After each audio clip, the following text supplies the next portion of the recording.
Hello, bass family, and welcome to Everything Bass. So, 7-day real book workout for bassists. So we're at Unit 2, and today we're focusing on the jazz standard tune-up.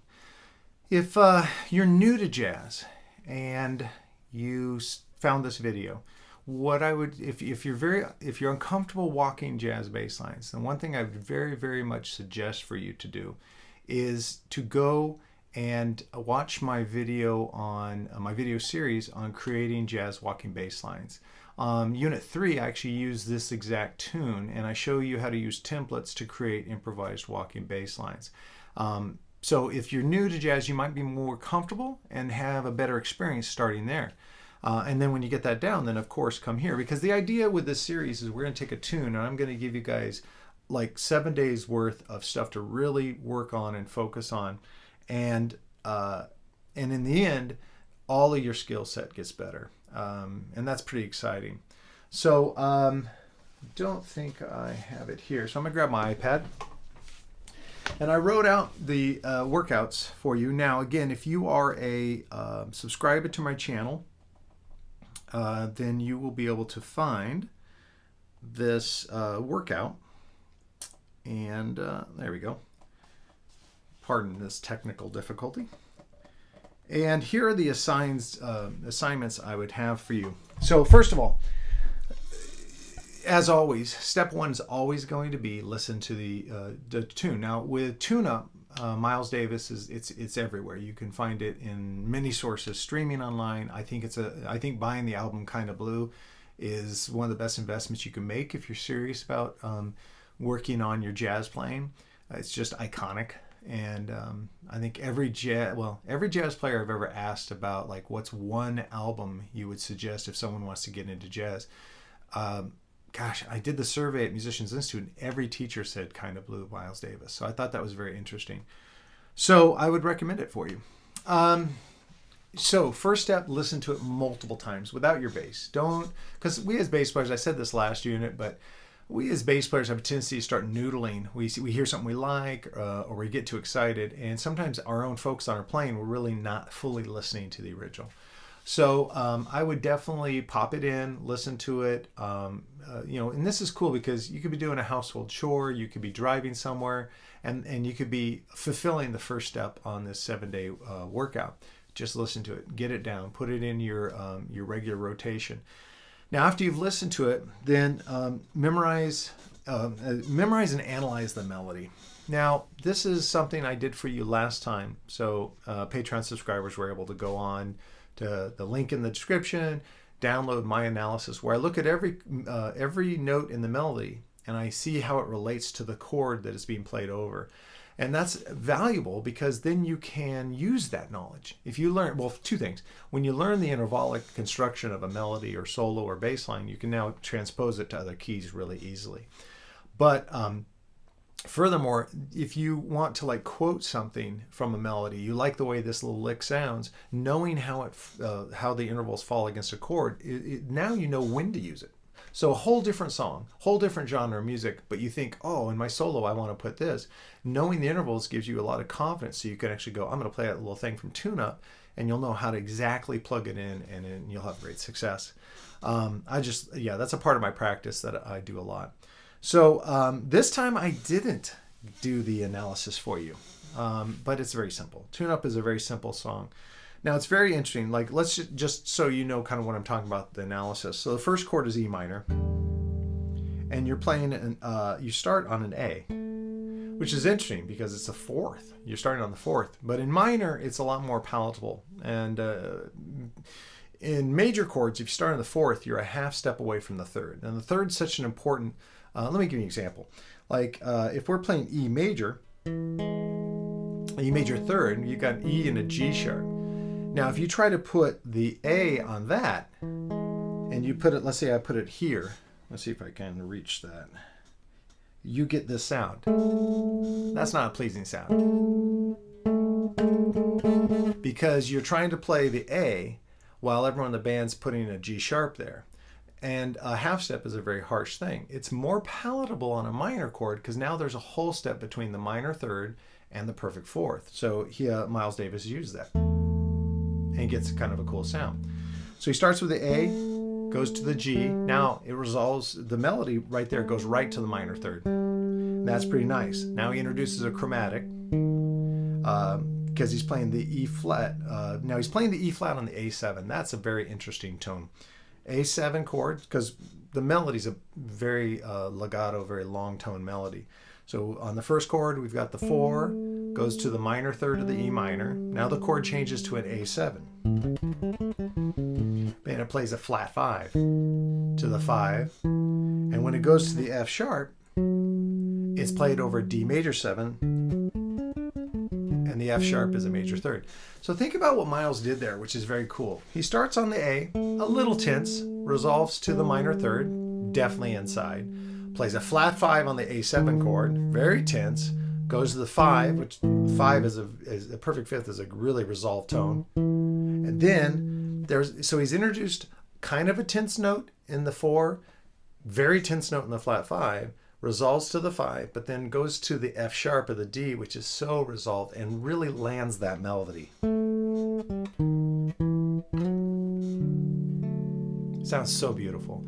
So that's what I'm meaning about analyzing the melody, figuring out the arpeggio or the intervals. If you're not very good at that, and that's okay, just go to my series called Understanding Intervals. There's 6 videos. They're very short. Each one's very short. And remind yourself how to find intervals, where they are on your bass. And then you may want to, again, review my arpeggio studies, major triads, minor triads, augmented triads, diminished triads, all the 7th chords. Get all those things together. And I have created a playlist for chords. So you can do a one-stop shop and just watch them all in a row. And then doing things like analysis on this will be a lot easier, and you'll know these things I'm talking about. But let's say right now you're not totally sure about how to do that, how to do analysis. Then I would suggest just go ahead and learn the melody. Just learn the melody. Just, I've got it written out for download. It's in standard notation. Maybe I'll amend it and actually put it in tabs. So, I hate doing that because then I'm telling you where I like to play it, because you can play the melody down here. So anyway, I'll have to think about that. But I've got your back, Patreon subscribers. Okay, so step 1, listen to the tune. Step 2, learn the melody. Melody is so important. Now, I should put a little bit of a side note here. The original tune's very fast. I mean, the original tune's like... Don't feel the pressure. You don't have to, not now. Wait until you've learned the melody and got it down, then try playing along with the original, or work your way up there. Don't go from 0 to 60 in one step. Try going 0 to 10 miles an hour to 20 miles an hour. Work your way up to it so that you're comfortable. But honestly, it's not that bad. All right, number 3. It's the go-to. You're going to go through these tunes and walk a bass line, quarter notes only. Don't get rhythmically all fancy on me. Just play bum, bum, bum, bum, and just use triad tones. If you're more accomplished, then of course tempo can be a way you can challenge it yourself, or don't play the triad tones in order. Like don't go root 3 5 octave, root 3 5 octave. Mix them up.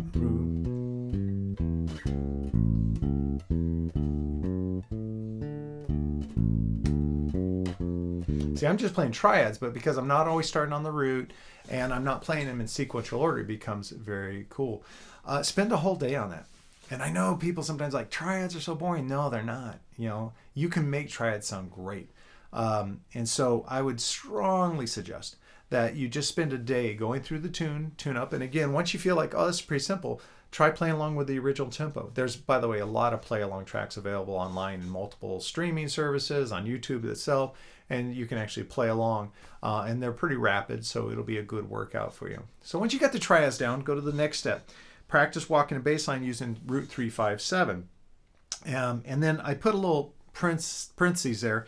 Every time you repeat the chart, play a different bass line, which means you're going to go like root 3 5 7, root 3 5 7, root 3 5 7. Now the next time you get to the top of the chart, don't play that same intro. Maybe go backwards.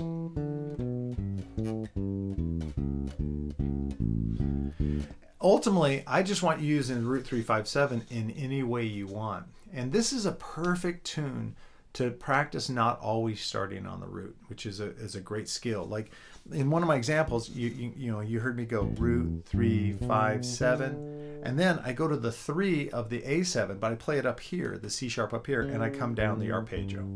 Then I'm going root 7 5 7, root 5 3 5. So again, those are examples of how you can take those 4 intervals, root 3 5 7, adjust them to the chord you're on, and come up with some pretty cool bass lines. And again, spend a day on that. Don't breeze by triads to get there. Do a day of triads. The second day of the workout, just do this and just work that out. Okay, next, practice walking a bass line using scales. Now, this is an interesting thing because I started to say on this chord, use this scale, on this chord, use this scale, but I think I'm going to let you guys do that research. Maybe you already know, okay, like on the E minor 7. Maybe, Dorian is, the diatonic choice in this case because it's a 2 chord, so you're using the Dorian scale. But maybe you want to do everything with pentatonics at first. That's cool. In fact, might be best if you're unsure about using scale tones.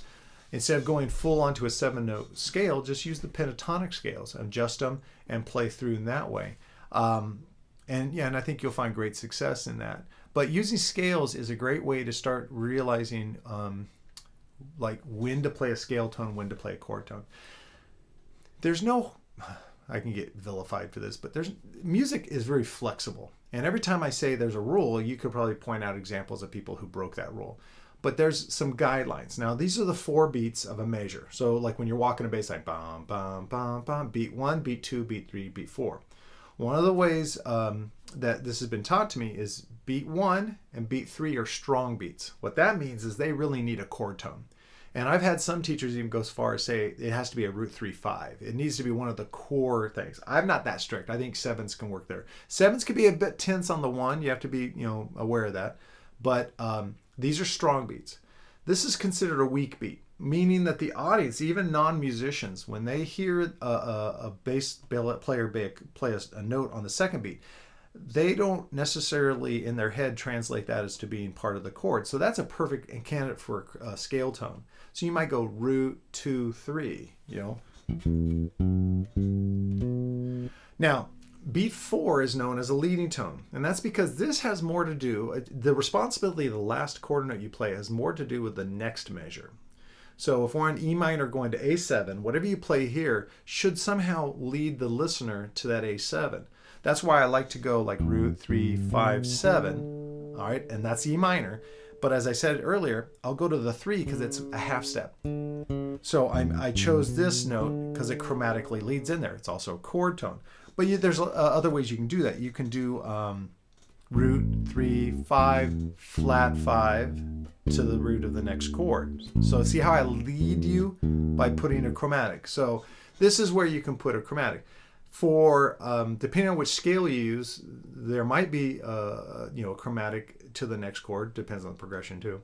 But for now, just realize that if you're playing scales and you don't like the way it sounds, you might be flipping around and putting chord tones, root 3 5 7, on beats 2 and 4 instead of beats 1 and 3, and experiment with that. Slow down the metronome or stop the metronome.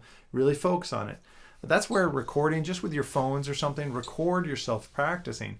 And when you hear something that sounds bad, stop the recording, play it back, listen to it, figure out what it is. And again, if you can't figure out why it sounds bad, message me or put in the comments below. Okay.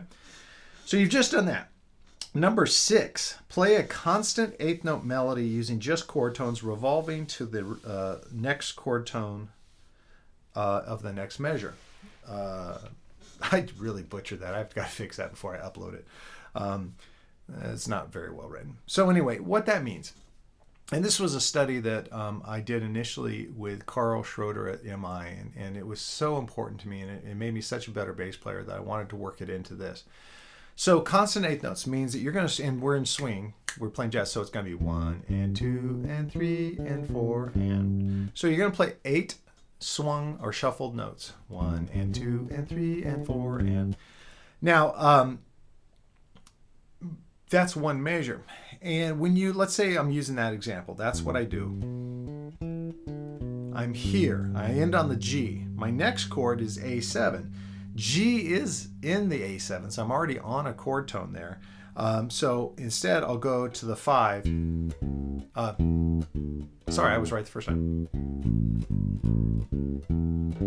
Now, I'm going to the D major 7. I'm on a G again. So I can either go back a half step to the F sharp, which is the nearest chord tone, or if you want to keep going up, you go to the G. Or the A, sorry. So that would sound like, let's see.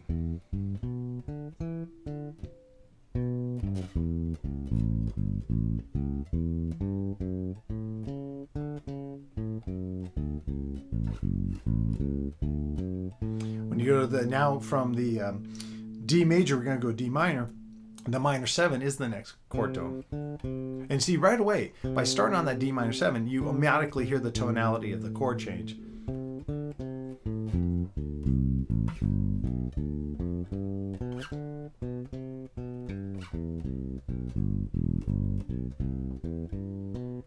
This is a great exercise, and I do it regularly with multiple charts at multiple tempos, changing keys.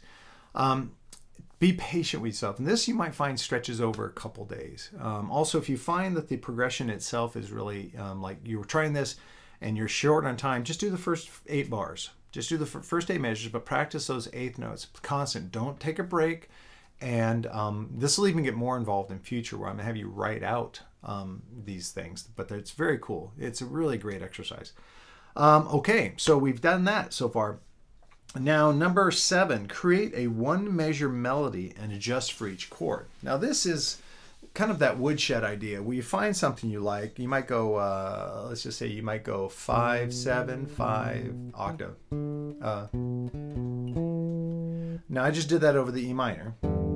And you think of it as intervals. 5, 7, 5 octave.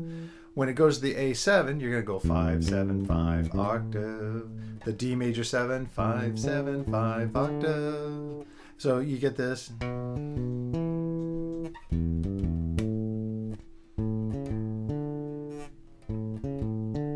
So see what I'm doing? I'm taking a simple melody, a 4-note melody. Well, I say 1-measure melody. I would say, if this is new to you, don't go for a long melody, like complicated. Don't do like 16 notes and stuff initially. You can do that later. But find a simple melody. And this becomes a really good mental workout where you can actually learn how, like, oh, as the chord changes, where's the 7 now and where's the 5? And you will create, you'll just start loading up your bag of tricks. And it's really great. It's just a great mental exercise. And I really, really, really want you to consider doing this. And that's 7 steps. Last time I gave you 8 steps, and I realized it's a 7-day process, and I gave you 8 steps. I believe my reasoning is because listening to the song first, you could do that outside of the practice room, but instead I'm going to keep it to 7. So one day maybe you'll just listen to the tune a lot and get it really in. The next day, then you work on the melody, and the next day you work on triads. You see how this, as for 1 week, 7 days of practice, you're just raising every bit of your musicality, and I'm excited by it. And just so, like, I'm not joshing you, I'm being honest with you. I do this. This is what I do, and I get great enjoyment from it. I get a great escape from the realities of the world by just focusing on it, and it helps me from always playing the same solos, because by learning melody, you're really learning solos. By doing that 8th note constant arpeggio study, you're getting your chord tone playing really solid, and it just has expanded my musicality crazy and just made all my bass playing and all the different styles better. Okay, so that's 7-day Bassist 7-day workout, real book workout, and we're doing the song Tune Up. Next up will be Autumn Leaves, but this time for this week, let's do Tune Up. Let me know how it goes. Please comment. Is there something you added to your workout that you found valuable? Like, did you add an 8th step or a 9th step? Share it with the family, because then again, we all get better. Guys, I really, really, really love the fact that you're checking these videos out. I love the communication you're giving me. More. I just want more. Just comment as much as you like. Send me emails to dtice@daletice.com with suggestions or questions. If you want me to dive deeper, I would love to do that for you, man. So I really appreciate it. So to my brothers and sisters, I wish you well. I hope you're doing well and staying safe and sane. And whenever the world gets crazy, this is your escape pod. Just get into the bass, and it'll never let you down. I love you guys. Thank you so much. Please like, share, subscribe, do all those fun things. Consider becoming a Patreon supporter. It does help me quite a bit, and I value every one of you guys. All right, take care. See you guys later.